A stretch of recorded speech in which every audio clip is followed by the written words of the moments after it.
The Lord be with you. A reading from the Holy Gospel according to Matthew. Chapter 25, verse 31 to 46. At that time, Jesus said to his disciples, "When the Son of Man comes in his glory and all the angels with him, then he will sit on his throne, on his glorious throne. Before him will be gathered all the nations. He will separate them one from another as a shepherd separates the sheep from the goats. And he will place the sheep at his right hand and the goats at the left. Then the king will say to those on his right hand, 'Come, you blessed of my Father, inherit the kingdom prepared for you from the foundation of the world. For I was hungry, and you gave me food. I was thirsty, and you gave me drink. I was a stranger, and you made me welcome. I was naked, and you clothed me. I was sick, and you visited me. I was in prison, and you came to see me.' Then the righteous will answer him, 'Lord, when did we see you hungry and feed you, or thirsty and give you drink? And when did we see you a stranger and welcome you, or naked and clothe you? And when did we see you sick or in prison, came to visit you?' And the king will answer them, 'Truly I say to you, as you did it to the least of these, my brethren, you did it to me.' Then he will say to those on his left, 'Depart from me, you cursed, into the eternal fire prepared for the devil and his angels. For I was hungry, and you gave me no food. I was thirsty, and you gave me no drink. I was a stranger, and you did not welcome me. Naked, and you did not clothe me. Sick and in prison, and you did not visit me.' Then they also will say, 'Lord, when did we see you hungry or thirsty, or a stranger, or naked, or sick, or in prison, and did not minister to you?' Then he will answer them, 'Truly I say to you, as you did it not to one of the least of these, you did it not to me.' And they will go away into eternal punishment, but the righteous into eternal life." The Gospel of the Lord.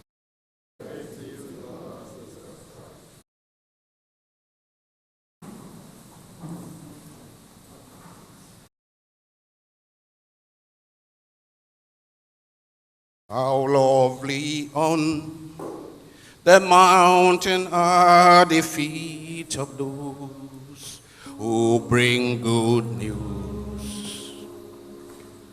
Good news, announcing peace, proclaiming news of happiness. Our God reigns. Our God reigns. Our God reigns. Our God reigns. Our God reigns. Our God reigns. Our God reigns. Our God reigns. Our God reigns. Our God reigns. Our God reigns. With places of Jerusalem, sing out for joy. Your God has come. He has come. He'll give you peace. He'll give you joy and happiness. Our God reigns. Our God reigns. Our God reigns. He reigns in heaven. He reigns on earth. Our God reigns. Our God reigns. It was our sin and guilt that bruised and wounded him. It was our sin that brought him down. When we like sheep had gone astray, a shepherd came. Our God reigns.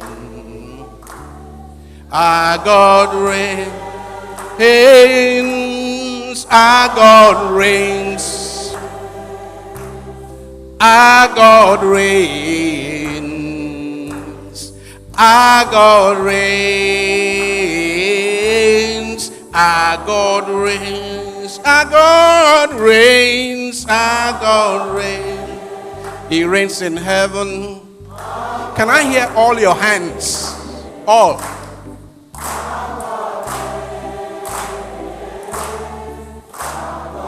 I thought hands were paining you now. Our God reigns. Our God reigns. Our God reigns. Our God reigns. He reigns in my heart. He reigns in your heart. He reigns on earth. Our God reigns. Our God reigns. He reigns in heaven. Our God reigns. He reigns on earth. He reigns over all. Our God reigns. Our God reigns.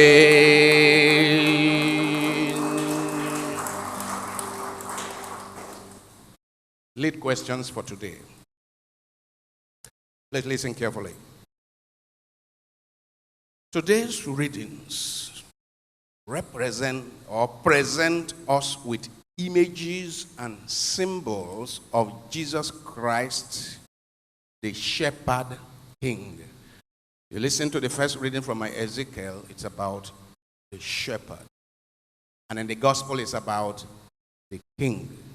And in the second reading from Corinthians, it's about the one who served like a shepherd, replacing the old Adam, and he died, he rose from the dead, and is now king over all. And then the responsorial psalm is, the Lord is my shepherd. Now, so the readings are about the shepherd king. How are those under the flock of the shepherd, right? How are those in his flock, those who belong to his flock, and those who are under his kingship, how are they supposed to be identified? How do you know the people who belong to the flock of the shepherd and the people who belong to the kingship of Jesus? How are they to be identified? Just short answer, actually. Question 2. Make one sentence summary of St. Paul's message in the second reading. I hope I didn't do expo. In the second reading, 1 Corinthians 15, 20, 26 and 20. Question 3. Also listen carefully. Slightly tricky. The last judgment shall not be based on doing good or doing evil. We didn't hear in the story of the gospel today anything about doing any evil. So the difference that will be made in the last judgment, whether somebody is going to the left or to the right, shall not be based on either doing good or doing evil. Those are not the contrast. It will be between doing good or doing nothing. Discuss very briefly. Question 4. By what means can we Christians use Jesus' supreme example of love and compassion, as well as service and self-sacrifice, to transform the conduct and character of leadership in Nigeria? We Christians have this supreme example, right? We have this supreme model. Jesus says, among the pagans, This is how they do it. But it is not to be so among them. We have this message with us. We have this relationship with Jesus. We who are Christians, anointed, consecrated, set apart for Jesus. So, how can our country continue to be like this? How can leadership in our country continue to be an apology? What can we do? By what means can we use Jesus' model of leadership to transform the conduct and the character of leadership in Nigeria? Yes, Bishop. I would like to attempt question 4. I believe that there are a number of things we can do. Firstly, as Christians, to model love, compassion, service, and self-sacrifice. As Christians, meaning even before talking about leadership, right? Yes. To model in our lives, in our families, in our neighborhoods, to live that life of love and compassion and service and self-sacrifice.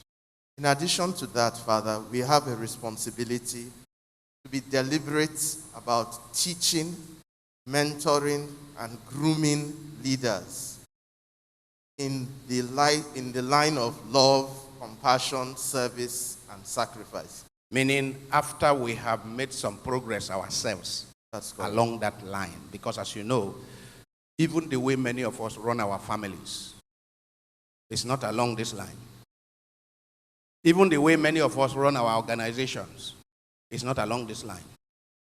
So it means, first of all, we have at home work. We have work among ourselves to groom ourselves to follow the example of Jesus Christ in the way we lead anywhere we are leading.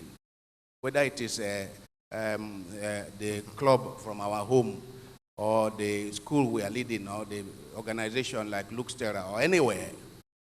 Then, having made progress there, to begin to be deliberate, programmatically train people from nursery school, by the way. Yes. From nursery school to political party, to train. And then in addition, Father, we must also be very active in finding, seeking, and supporting people who are struggling to be exemplars of these characteristics. There are in every society and in every sector, there are people who keep trying to do the right thing, who keep trying to model this, but many times they have no support. In this country, for example, people come out and say, I want to begin. They say, who is he? Who was his father? Right? Who was his father? What does he have? So in that way, we miss out. We lose quality leadership. Because, I was listening to a discussion and they say, oh, what experience do you have? You say you want to go for this, like, what experience do you have? I say, look, for 60 years we have been doing the wrong politics. Is that the kind of experience you want to continue to replicate? Actually, we need people who don't have experience in the kind of politics we have been running. Do you agree with me? Yes. We need people who have a different kind of experience. People who have run their companies, people who have run their educational institutions, people who have run their families, people who you can see their antecedents in running the little places they have. Jesus Christ said, because you have been faithful in little things, we give you much. People who have shown leadership potentials, who have not only potentials, who have actually demonstrated in the little places that they have headed what they have done. It is those kind of new experiences, not experience in exploitation, experience in greed, experience in subjugation of people, experience in divide and rule. You think it is only the British that did divide and rule? Our people have continued to do what? Divide and rule, knocking our heads together so that they can remain where they are. And finally, Father, that we should use these characteristics as the basis to evaluate our leaders, especially in the area of love and compassion, a country where the concept of our common humanity is something that is very doubtful. Actually, leadership is supposed to be about compassion. Anyone who does not understand, who does not live out what compassion is, should not be allowed to ascend the position of leadership. Because if you don't know what compassion is, if your heart does not collapse at the suffering of people, if instead what you do is roll up your tinted glasses, your bulletproof vehicle, and get a bulala wielding kill and go to drive people away for yourself, if that is the kind of thing we are talking about, then are you modeling Jesus Christ? I told you the story of a woman who was struggling with her wares, her granite or whatever she was selling, some miserable wares she was selling. And those kill and go guys with the motorcade came and literally swept her into the gutter. And she got up, dusted herself, was gathering her granite, and she said, my own pikin too go be governor. Is that the right approach? No. My own pikin too go be governor so as to do this to other people. What should it be? To say this is not acceptable. And it is because of that we remain where we are.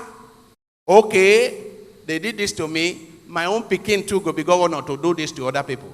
I pass my neighbor, right? Then pass me now. My own pikin too go pass other people. Is that the right approach? No. But that is the approach we have been operating, and that is where we remain where we are. Give him a round of applause. Yes, Mike.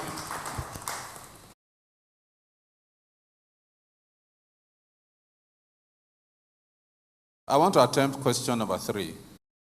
I think this statement is exemplified in the gospel of today, where Christ Jesus separated the sheep from the goat based on the good they did or their failure to do good. So the people who are put on the left like good, it's not that they did evil. They were negligent and they were indifferent to the poor and the needy. Give him a round of applause for using that word, indifferent. Indifferent. Because I'm going to talk about indifference. They were indifferent. And today we are seeing how many people are. I'll talk more about it. You know the number of times we see images of people taking selfie or taking photo when they need to rush to help people. Somebody is in trouble and somebody wants to send picture to his Instagram or her Instagram. So he's snapping the picture rather than helping, doing nothing. Yes. And so it is quite important that we are all involved in the corporal works of mercy, the spiritual work of mercy, because that will be the basis of the judgment, of our judgment on the last day. So what the church has identified as corporal and spiritual works of mercy are a major basis of the final judgment. Feeding the hungry, giving drink to the thirsty, clothing the naked, visiting the imprisoned, visiting the sick, burying the dead, and so on and so forth. So even when they say burying the dead or visiting the prisoner, I keep reminding people, is it the good prisoner who is in prison unjustly that we are to visit? When Jesus talks about, I was in prison, you visited me, did he say, I was in prison innocently, unjustly condemned, and you came to visit me? No. He just said, visiting the prisoner. When Jesus said, I was sick, and you came to visit me, did he say, I was sick, but I was not the cause of my own sickness? Right? Because you see, we do those distinctions, isn't it? We make those distinctions. He says, I was sick, you visited me. I was naked and you clothed me. There are people who are naked and it is their fault now. There are drug addicts who have spent all the resources of themselves and their father and their mother, and they are now outside, poor, naked. Did Jesus say because they are the ones responsible, we shouldn't help them? Give him a round of applause. Yes, Chairman.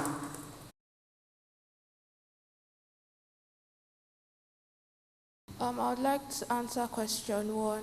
Yes. So basically, the character and the traits of a leader rubs off on his people. And Jesus Christ is our leader. We've seen the way he led when he was on earth and all. So basically, we're meant to do the same thing as Christians. So the way Jesus Christ never sent people away when they were hungry, as Christians, we can be identified by not sending people away when they are hungry. Jesus healed people even on the Sabbath day. If we are coming to church and we see a sick person along the way, we can take the person to the hospital. We shouldn't say, oh, we're coming to church and this person is going to make me late and stuff like that. We should basically imitate Christ. That's how Christians are meant to be identified. That's how we're meant to live like Actually, the that is shepherd how king. the first set of Christians were called Christians, isn't it? In the Acts of Apostles, they were in Antioch. They were identified and they said, these are Christians because they live like Christ. So we are to be, those in the flock of the shepherd and those who are under the kingship of Jesus are to be identified by how they live like. Yeah, so people should be able to see the way we live and be like, oh, this person is a Christian because like this is what Christ has done, this is what Christ did, and person is following the ways of Christ. So we can't just say we're Christians by mouth and then just because we come to church and then we're Christians. Thank you very much. Give her a round of applause. Question 2 now. I think it's only question 2 I have not answered. Question 2. Okay, there's somebody behind you. There's somebody behind you. I think the summary of what St. Paul is saying in second reading is that the Lord had subjected everything unto the kingship of Jesus. That everything has been subjected to Christ. Everything has been subjected to Christ, yes. Including the last judgment. Yes. He will preside over the last judgment. Yes. Everything subjected to him. Give me a round of applause. And then I want to add something to question number 3. Very quickly, very quickly. Yes. That the last judgment shall not be based on doing evil, but on doing good or doing nothing. I think there are some scriptures in the Bible, like the story of the rich young ruler in the Bible, when he told Jesus that he has done everything, but the Lord told him that there is one thing left for him to do. That there is something that he omits. That is the sin of omission. That he has to go and sell everything he had. Go and look after the poor. So the sin of omission is one very thing that we have to be. Actually, there may be more sins of omission among us than sins of commission. I mean, I keep challenging you. I say, look, your closest neighbors are like the children of your megad. Don't I say that all the time? Your closest neighbors, do you know their names? If you don't know their names and you don't have a relationship with them, that is a major sin of omission. It's a major sin of omission. If you have no relationship with the people around you, your first set of neighbors. And then, well, take that as an assignment today. That the houses around you know the names of the people and have a relationship. Be asking after people. So that if they have problem, you are part of the solution. Be part of it. Because the Lord is not going to ask you to go and take care of the family in Sambisa, the family in Damaturu. No. But the Lord is challenging you to take care of the family next to you. And the Lord is not going to ask you to do what you cannot do. So you have no money. But you can spend 5 minutes with somebody who is in distress. Right? By the grace of God, there is no one who is so poor that he has nothing to offer another person. No one is so rich that he does not need something from somebody. So each one, every human being, as long as you are alive, you have something to offer. I mean, I must have told you once upon a time the story of a child who was very, very sick in hospital. And he can talk, he can see, but he can't move any part of his body. And then the mother went, and as the mother sat by him, the mother began to weep profusely. And the child looked at the mother and said, "Mommy, don't weep. I still have a heart to love with." Mommy, what did he say? Don't weep. I still have a heart to love with. Give him a round of applause. Yes, you have something to add to question 2? 3? Okay, very briefly. I wanted to add and illustrate the answer to question 3 with the example of the rich man and Lazarus. Correct. Give her a round of applause. One of the best examples is the rich man and Lazarus. Did the rich man hurt Lazarus? No.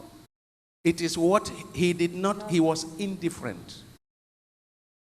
The word Mike used, he was what? Indifferent. He didn't hurt Lazarus.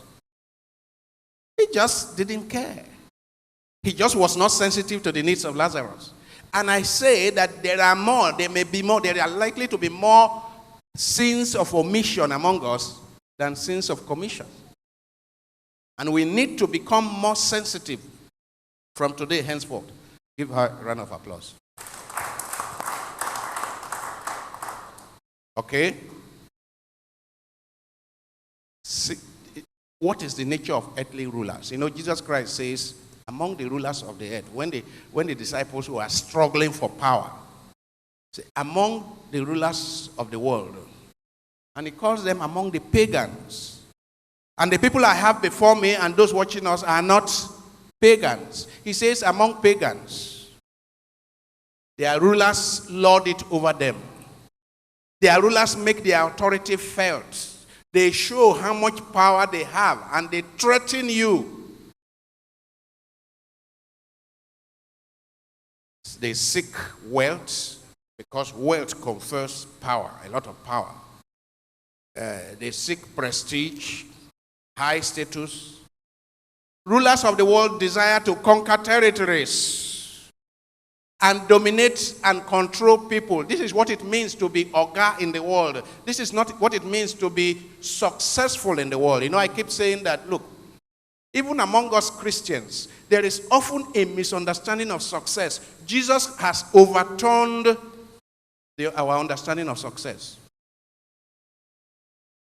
Was it Victor who shared in the Friends WhatsApp the story of Chinese Christians? I mean, somebody came from China and told us, right? Now, the story that Victor shared on our WhatsApp is even more graphic.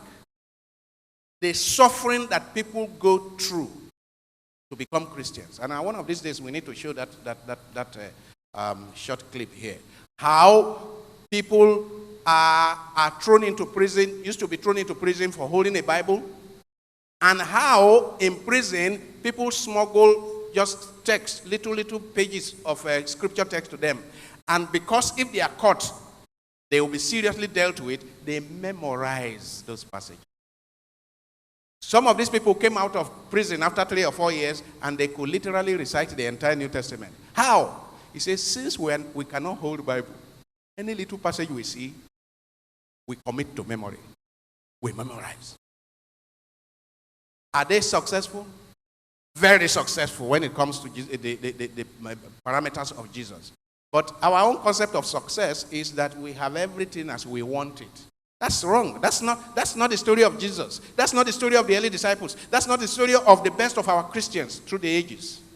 Anyway, because many of us continue to hold on to the pagan worldly concept of success, then leadership is not about service and self-sacrifice. Leadership is about dominating others, exploiting others, climbing others. If you see one of the pictures on the right there, 4 or 5 people are carrying the king, right? That's one of the kings that we are most proud of in West Africa. It's called what? Mansa Musa. Have you heard of that? One of the kings we are most proud of in the history of West Africa. Mansa Musa.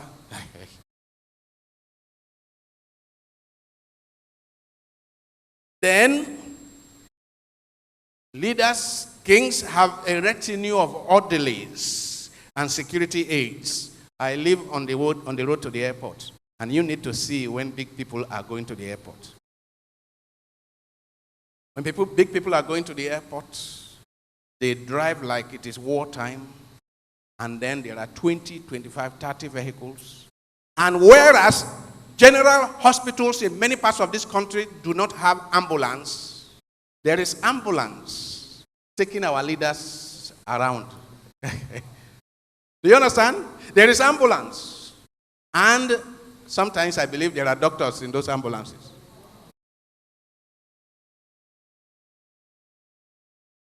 And there are villages and towns in this country with hospitals with no ambulance. When somebody is sick, seriously sick, supposed to be on stretcher, it may be keke napep that they use, or kada that they use to take them. Yet, leaders have ambulance in their motorcade.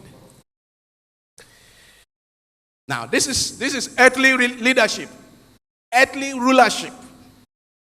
Yes, they have servants, a lot of them, even some slaves, and they want to be waited on. Many leaders have many wives and numerous children. There are leaders who do not know the amount of children they have, the number of children they have, right? Marry many. It's part of expressing power, showing power.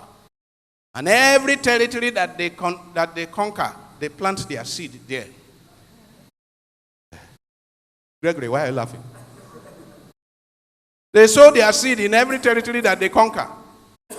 Plenty of wives and plenty of children. They sometimes make themselves objects of worship, meaning you worship the king. And it is not just in those days, so it is happening even in our day. Sometimes they demand human sacrifice. Sometimes they demand human sacrifice. Traditionally, we know that in many parts of this country, when a king dies, they bury some human beings along with the king. True or false? Those of you who are from those places, I don't want to expose you now, but you know yourselves. And even now, we know many people who die on account of, so that the king or the ruler may be in power. Don't say I told you, but people died in this Abuja. Albinos died in this Abuja, we are told. All kinds of human beings were sacrificed to keep people in power. May God forgive us. But Jesus' leadership is a leadership of service. Contrary to the orientation of most of the worldly rulers, or most worldly rulers, Jesus taught his disciples by his own example that what? Leadership is service. And that godly leadership is service unto death. Again, let's say it. Leadership is service. Godly leadership is service unto death. Jesus demonstrated that his leadership is about what? Can you read? Letting the oppressed go free, opening the eyes of the blind, bringing good news to the poor and afflicted, and proclaiming the Lord's year of favor. Luke chapter 4, verse 18 to 20. Now, he said in Mark chapter 10, verse 41 to 45, among the pagans, these are the things that happen. It shouldn't happen among you. We know that Jesus is the image of the invisible God, the firstborn from the dead, as we saw in our second reading from 1 Corinthians. In him and through him, everything that we see on earth, everything we know and those we don't know, were created, as we see in Colossians 15:16. Now, he became obedient unto death. But God raised him and gave him a name that is higher than every other name, so that every name must bend and every tongue confess that Jesus is Lord forever. Philippians 2, 9 to 11. Jesus Christ is the Son of God, yes. But he came that his people may have life.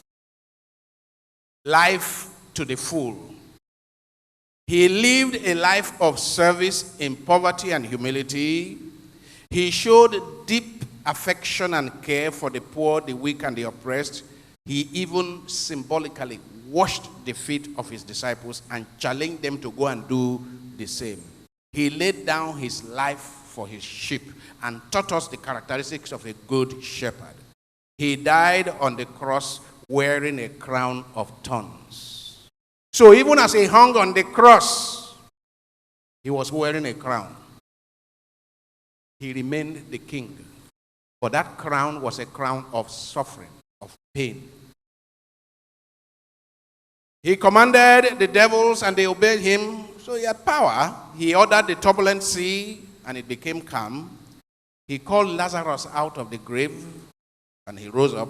He multiplied loaves and fish to feed hungry multitude. Jesus did not do any miracle to save himself, did he? When Jesus was hungry himself, did he multiply loaves of bread to eat? Did he change the stone to become bread for him to eat? Jesus did not, take note of that, Jesus did not perform any miracle to save himself. When the soldiers and guards came to arrest him and they were beating him, did he perform any miracle to show that he had power? All the time Jesus performed miracle, he did it to help suffering people, not himself. So all those who aspire to leadership, learn. We need to learn that Jesus used his power to serve. He didn't use his power for his own benefit. I have come that they may have life and have it more abundantly. The kingship of Jesus, therefore, is characterized in summary by, can you read? Love and compassion, mercy, goodness and kindness, humility and selfless service, peacemaking and non-violence, vicarious suffering and death. So, on the last judgment, the story of the last judgment, Matthew chapter 25, verse 31 to 46. 1. The Son of Man is coming back. And he is coming back in majesty, and he will be accompanied by the angels. He is coming as judge of the living and the dead. And on that day of judgment, the day of reckoning, all the nations of the earth shall be assembled before the Son of God. He will separate the sheep from the goat. He will separate men and women as the shepherd separates sheep from goat. The sheep are blessed and rewarded. The goats are cursed and punished. Now, the criterion of judgment shall be what? Can you read? How we treat him in the needy during the time in between. How we treat him. Treat who? The Lord identifies himself very closely with all who are hungry and thirsty, all who are strangers and migrants, refugees, stranded persons, homeless persons, orphaned persons, people growing up on the streets that should never happen. You remember I said those we call hoodlums and hooligans, those we are giving those kind of terrible names are people we have raised because people we abandoned to the streets have grown up to begin to terrorize us. So the punishment is not only the last judgment, the punishment we shall suffer when Jesus Christ puts us along with the goats to the left on account of neglect, our sin of neglect. Even now, the goats are unleashing punishment on us. So, all who are deprived of a dignified home, nobody should be raised on the streets. In fact, no child should be allowed to grow up to become a teenager in an orphanage. Right? No. We should take them in. We should adopt children. We should foster children. And I keep telling people, it is not because you have no child that you adopt a child. Oh, it's not my blood. It's not my blood. Blood. You and that blood, who gave it to you? And then when people marry, and the first year there's a delay in conception, I say, go ahead and adopt a child. You say, oh, maybe lack of faith. Lack of faith. Have you not seen people whose first sons and daughters are adopted and other children follow? The faith will actually be that you bring that child into your house and that child may bring God's blessings in abundance. No child deserves to grow up in an orphanage. An orphanage is not a place for a child to grow up to become a teenager. All who are naked, all who are going around in rags, deprived of human dignity, humiliated or abused in any way. The Lord identifies himself closely with all who are sick in the hospital or at home, handicapped people, psychiatric cases, or drug addicts in the asylum. Whether not their fault, say them become addict, or not their fault, it doesn't matter. Jesus says, I was sick and you visited me. All who are in prison, all who are in police detention, and in this country we have numerous police detentions and numerous people. Now, listen, let me add, there are a number of lawyers here.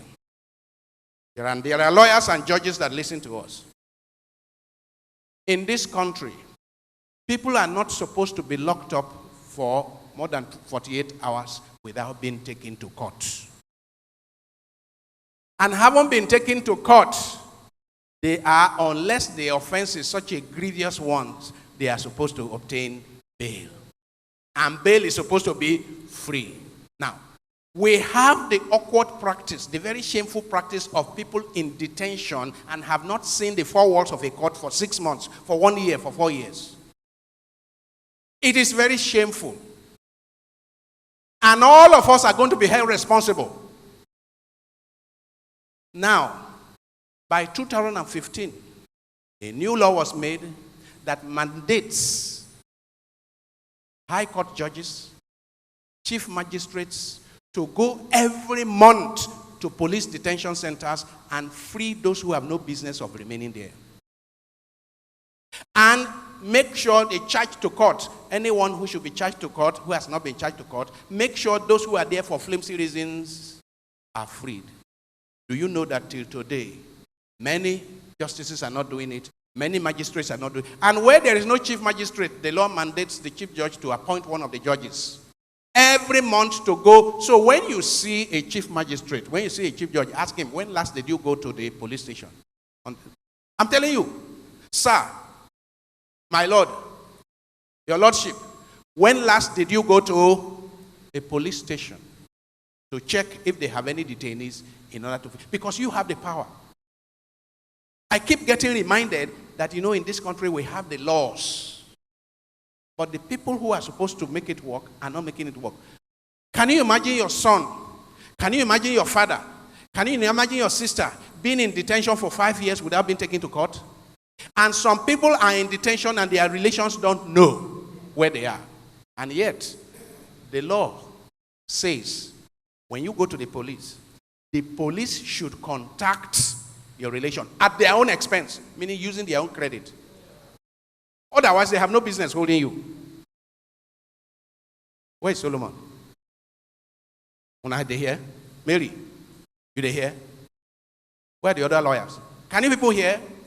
We need to put our democracy to work, to put our rule of law to work. This is how to be like Jesus Christ. Meaning that it is not about police saying we have no, police is mandated. You are to make sure the next of kin of this person is contacted immediately as you are locking him up.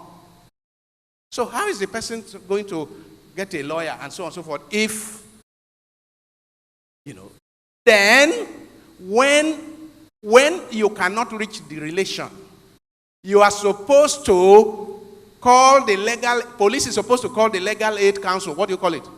Legal aid council, so that lawyers can come and see the person. Police is not supposed to lock anybody up and just leave him there like that and not contact relations and not get a lawyer. It's a crime. And anybody who does all those and calls himself a Christian, I wonder your Christian credentials. Because as you did it to the least of my brethren, you did it to me.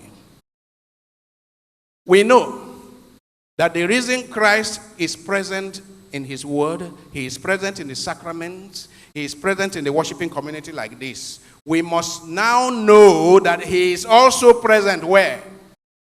In each and every one of the poor, the weak, the unemployed, the sick, the brokenhearted, the oppressed, the victims of violence, the overburdened, the weary, the non-indigent, the stranger, the marginalized. You know, we have that anomaly in this country that we call non-indigent. So somebody is somewhere, and you were born in Jos, and then you deliver your children in Jos, and your children are still called non-indigent, even when your parents were born in that place. We all must say no to this. We all must work for citizenship in this country. It is a sin. I think we need to. Pastors and preachers must begin to identify these things as sins, mortal sin, so that people can know that what I am doing now, I am violating the ways of God. How can somebody's father be born somewhere? He has reached age to marry himself, meaning third generation. Then you are still calling him non-indigent. That provision in all our forms should be removed. In civilized places, it is place of residence. And if we are not yet ready to make that work, then we are not yet ready to build a nation. We are not yet ready to build a nation.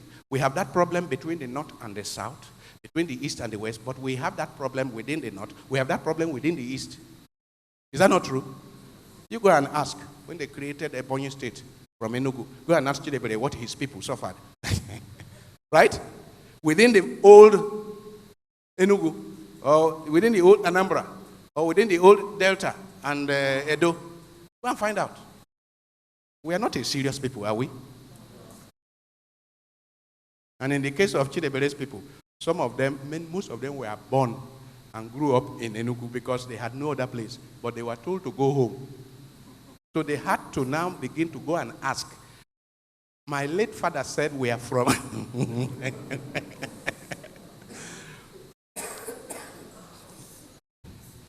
Jesus shares his life with even the most ugly person, the most defaced person, the most humiliated person, the most awkward-looking person, the most broken person in the human family. Jesus shares his life with them. And he says, as you did it to the least of my brethren, you did it to me. The final question will be the following.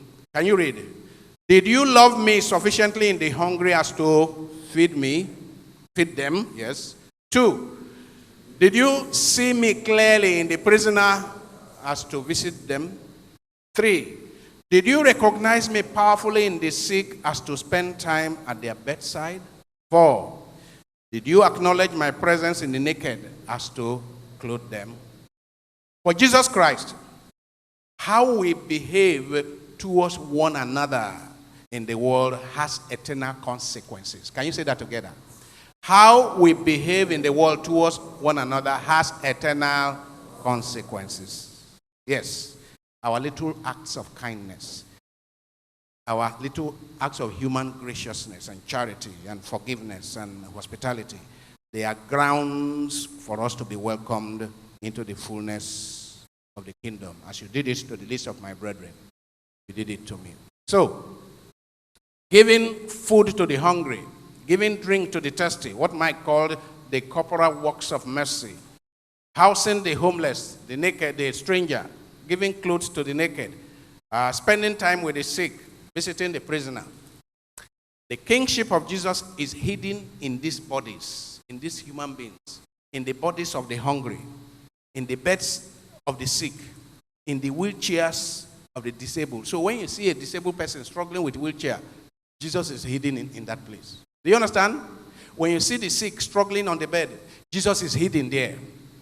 In the shabby dwelling of the poor, in all our slums, Jesus is hidden there. In the cells of our prisoners, Jesus is hidden. If you wish to meet Christ the King, if you wish to see his face and hear his voice, if you wish to welcome, love, serve, and nourish Christ the King, then what? Do something. Don't do nothing. I say what? Do something.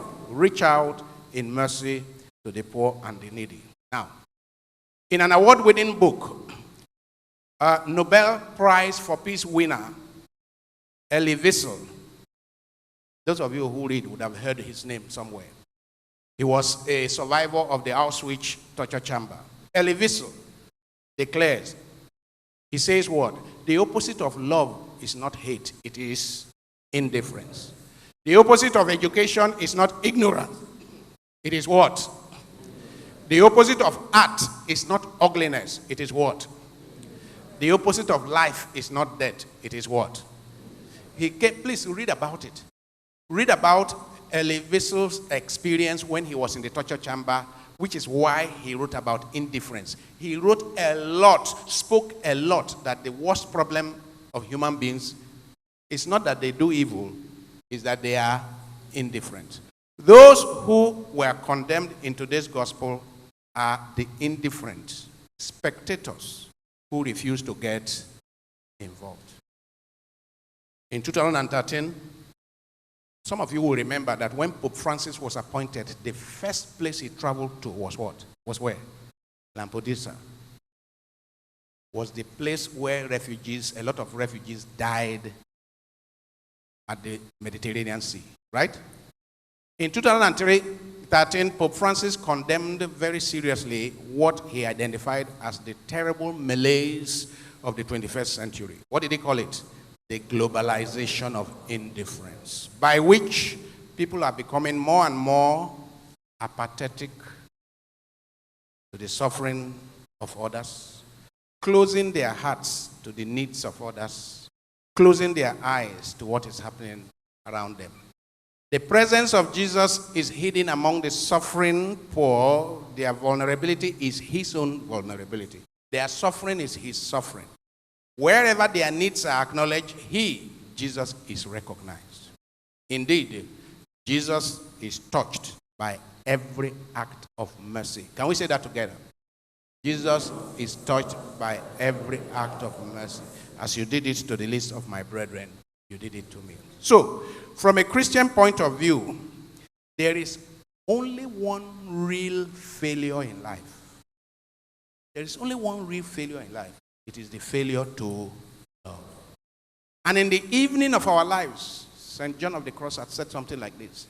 In the evening of our lives, we shall be judged on the quality of our love, especially our love shown to the neediest. So, the example that Jesus has given us is that while the world leaders are busy conquering territories and subjugating people, exploiting people, Jesus has shown us by his life and death that, one, leadership is about shepherding. We have explained that. Two, leadership is about setting an example, empowering people, mentoring people, inspiring them. Three, leadership is about showing mercy and compassion. Then, the true leader assumes authority through sacrifice and pain, not through violent usurpation and election rigging. Two, the true leader symbolizes love and compassion for his people. He doesn't deceive them. He doesn't tell lies to the people. We are hearing leaders telling lies openly. He doesn't tell lies to his people. It's a terrible thing when people do not trust their leaders. It's a terrible thing. And when there is some basis for their not trusting their leaders, it's terrible. Three, leader after Jesus' fashion is the father of orphans. The leader is what? The father of orphans, the defender of widows, the friend of the poor and the sick and the handicapped. He does not enrich himself at the expense of the people, nor does he oppress, intimidate, or terrorize the weak and lowly. The leader is purposeful, selfless, fearful of the Lord, and committed to truth and justice and accountability. He does not steal. He does not lie to or steal from his people. Yes. On this feast day, let us reflect on the following as we conclude. What kind of leaders have we had in this country, in all sectors, at all levels? To what extent have we experienced servant leaders after the mind of Christ in the family, in politics, in governance, in our offices, in our companies, in our churches? What is the general motivation for leadership positions in Nigeria? What is it that leads people to become leaders? Generally. What kind of leader am I today? Whom am I leading? If I'm leading anyone, whom am I leading? And who am I aspiring to lead in future? And as we say this, please think of family, think of extended family, think of school, think of company, think of everywhere, not just think of local government chairman. How am I challenged by the leadership of Jesus Christ, the King of Kings, and what is going to change in my leadership style after today's celebration? Heavenly Father, we thank you. We praise you. We glorify your holy name. Thank you for your love and your goodness. Thank you for today's celebration of the King of Kings, Jesus Christ, the universal King. As we Christians proclaim this to the rest of the world, help us to surrender and submit ourselves to the kingship of Jesus.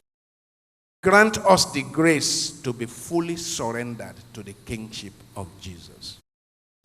Grant us the grace to know what to do to impact positively on leadership in our country. Help us to know by what means we will model the leadership of Jesus in our own small places and translate this towards national governance for a better society through Christ our Lord.